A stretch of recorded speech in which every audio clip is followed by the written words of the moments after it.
Allô les mamans! Donc aujourd'hui, je voulais regarder avec vous les indices qui peuvent vous indiquer que votre bébé va arriver dans les prochaines heures, prochains jours. Donc on va parler du bouchon muqueux, des contractions et de la perte des os, donc la rupture des membranes. Le bouchon muqueux, en fait, c'est des sécrétions très épaisses, gélatineuses, qui peuvent être parfois teintées de sang, qui se retrouvent au niveau de l'entrée du col de l'utérus, qui vont rester là tout au long de votre grossesse. Ce qui est important avec ces sécrétions-là, c'est qu'il n'y ait pas d'odeur ou de démangeaison associée. À ce moment-là, ça mérite une consultation. Sinon, le bouchon muqueux va être perdu dans les derniers jours, donc ça peut être sur plusieurs jours, en petite quantité ou en une fois pendant le travail. La fameuse rupture des membranes, aussi appelée la perte des os, ça fait peur à beaucoup de mamans parce qu'on a entendu plein d'histoires, comme de quoi les femmes perdaient leurs os dans les épiceries, dans le lit, en voiture. Donc oui, effectivement, ça peut arriver à un moment qu'on s'en entend pas vraiment. Par contre, sachez que c'est seulement une femme sur 10 qui déclenche son travail en perdant les os. Ce qu'on veut dire par les os, en fait, c'est que vous savez que votre bébé, il va vivre dans une poche remplie de liquide amniotique tout au long de la grossesse.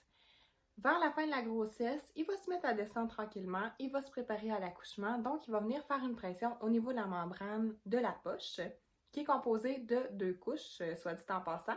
C'est possible que votre bébé rompe seulement une couche à la fois ou il peut rompre les 2 couches en même temps. C'est ce qui explique pourquoi certaines femmes vont perdre énormément de liquide alors que d'autres vont en perdre un peu moins. Ça peut être un peu plus confondant parce qu'on se demande, bon, est-ce que c'est du liquide amniotique que j'ai perdu? Est-ce que c'est des pertes? Quand on parle les 2 couches, je vous dirais qu'il n'y a aucun doute possible. On sait qu'on vient de perdre les os.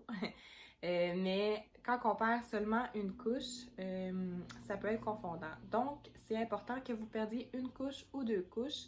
Dès qu'on perd du liquide, on va à l'hôpital. L'infirmière là, va pouvoir vérifier en même temps si votre bébé va bien. Elle va pouvoir vérifier si c'est vraiment du liquide amniotique avec son papier pH.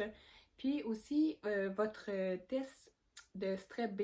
Dans les dernières semaines, vous avez fait un prélèvement de strep B. S'il est positif, vous devez avoir un antibiotique avant l'accouchement. Donc, ça va permettre à l'infirmière aussi de vous le donner à ce moment-là, avant que votre bébé naisse. Et finalement, les contractions. Une douleur qui varie d'une femme à l'autre, mais qu'on compare souvent au cran menstruel qu'on a, mais en plus intense. Il y a des femmes aussi qui vont avoir des contractions qu'on appelle les Braxton Hicks très tôt en début de grossesse. 15 semaines, 20 semaines, des fois même plus tôt. C'est pas des contractions qui sont dangereuses. Il n'y a rien qui vous empêche de vous rendre nécessairement à 40 semaines. La seule chose, c'est de s'assurer avec son médecin que votre col est toujours fermé. Parce qu'à 20 semaines, on ne veut pas que le col soit déjà ouvert. On veut qu'il reste fermé jusqu'à la toute fin.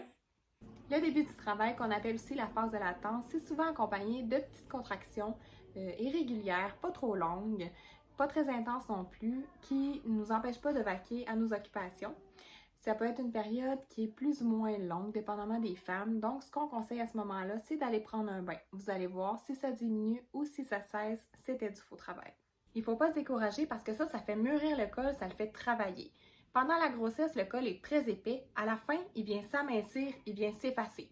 Probablement que vous avez entendu votre médecin dire « Ah, tu es effacé à 50%, 70%. » C'est ce que ça veut dire. Il vient s'effacer pour laisser descendre le bébé, puis il va dilater aussi jusqu'à 10 cm pour laisser passer la tête lors de l'accouchement.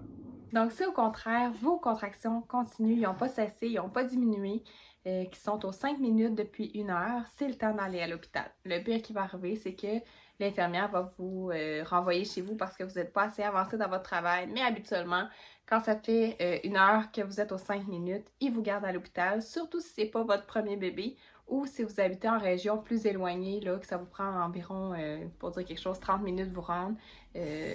Habituellement, ils ne vous renvoient pas chez vous, mais si vous n'êtes pas certaine, appelez à la maternité puis ils vont super bien vous guider. Donc, en résumé, les 3 raisons qui font qu'on va se rendre à l'hôpital, si on a la rupture des membranes, donc la perte des os, si on a des contractions pendant 1 heure aux 5 minutes, et si on sent moins notre bébé bouger aussi. Ça, c'est super important. Si vous sentez moins votre bébé bouger, que vous avez essayé de boire un verre de jus, que vous êtes couché sur le côté gauche, puis que pendant 2 heures, vous n'avez pas senti 6 mouvements ou plus, c'est une bonne raison d'aller consulter aussi. Évidemment, je vous ai parlé d'un accouchement typique. Ça se peut que votre expérience soit différente. Donc, j'espère vraiment avoir répondu à quelques questions que vous vous posiez. N'hésitez pas à m'écrire en commentaire si vous avez des opinions, des questions, des sujets que vous voudriez aborder aussi. Puis surtout, référez-vous à la maternité de votre hôpital qui va vous accoucher ou à votre médecin si vous avez des inquiétudes, des questionnements. Ils sont vraiment là pour ça, ils sont super compétents. Puis moi, je vous souhaite un super bel accouchement. Puis on se revoit bientôt.